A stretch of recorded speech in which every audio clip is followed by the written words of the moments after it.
homiladorsiz deb aytganimda xursand bo'lib, ona menga bola kerak emas deydi. 8 oylik chaqalog'im bor yoki kesarva bo'lganman deydi. Bolani tushirishga yordam bering, yaxshi ginekolog eting yoki dori yozib bering deydi. Bu juda ham og'riqli, eng yomon kasbimdagi eng meni vijdonimni qiynaydigan joyim.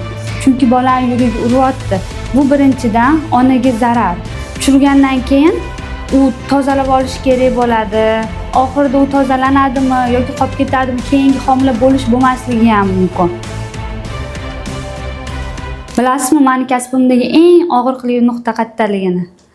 Bu homiladorsiz deb aytganimda xursand bo'lib, ona menga bola kerak emas deydi. Nimaga kerak emas? Yuragi uryapti, hammasi yaxshi-ku desam, yo'q, har xil sabablar bo'ladi. Bittasi aytadi, "Men hozir sharoitim yo'q, bolani katta qila olmaymiz, uyim yo'q" deydi. Ikkinchisi aytadi, "Voy, hali bolam kichkina, 8 oylik chaqalog'im bor yoki kesarva bo'lganman" deydi. Keyin bolani tushirishga harakat qiladi. Mendan nimani so'rashadi, aytaymi? Mendan bolani tushirishga yordam bering, yaxshi ginekolog eting yoki dori yozib bering deydi. Qanaqa yuragi uryotgan bolani men tushirishga dori yozishim mumkin yoki hech qanaqa pokazaniya yo'qda, yoki bolani yuragi to'xtab qolmagan yoki o'smay qolmagan, zo'r bo'lib turibdi, yaxshi shakllangan bolani, zo'r joyda joylashgan bolani men hozir ginekolog tavsiya qilib, dori yozib berish uchun bolani tushirishimiz kerak. Bu juda ham og'riqli, eng yomon kasbimdagi eng meni vijdonimni qiynaydigan joyim. Men ginekolog tavsiya beraman, mana shu ginekologga boring, shu yaxshi deb. Lekin vijdonim qiynalib o'sha kuni uxla olmayman. Chunki bolani yuragi uryapti. Bu birinchidan onaga zarar. Bolani tushiradi, gormonlar ishlab chiqarishni boshladi homilani va to'xtatildi.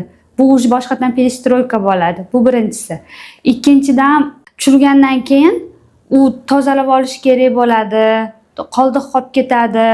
U qoldig'i tozalash uchun ham qancha sarf xarajat qiladi. Kamida 1 million, kamida. Atak 7-10 milliongacha boradi. Oxirida u tozalanadimi yoki qolib ketadimi, keyingi homila bo'lish bo'lmasligi ham mumkin. Unaqa joylari ham bor. Ularning hammasini ответственностini men o'sha odam bilan birga bo'lishim kerak.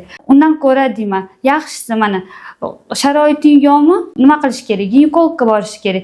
Ginekolog nimadir dori yozib beradi, gormonalni, o'sha homila bo'lmasligi uchun. Strelkali dorilar yoki undan ham yaxshi yo'li bor, spiral. Spiral qo'yib beradi. Spiral bilan bemalol yuraversa, 3 yil, 5 yil yursa bo'ladi. Даже undan ham ko'p yurganlar bor. Spirali ham tushmadi desa, har xili bor. Kumushli spiral bor, davolovchi spiral bor, har xil spirallar qo'yadi. Agar yo'q, spiral menga yoqmaydi yoki erimga yoqmaydi spiral, anaqa botadi, tegadi deb aytishadi.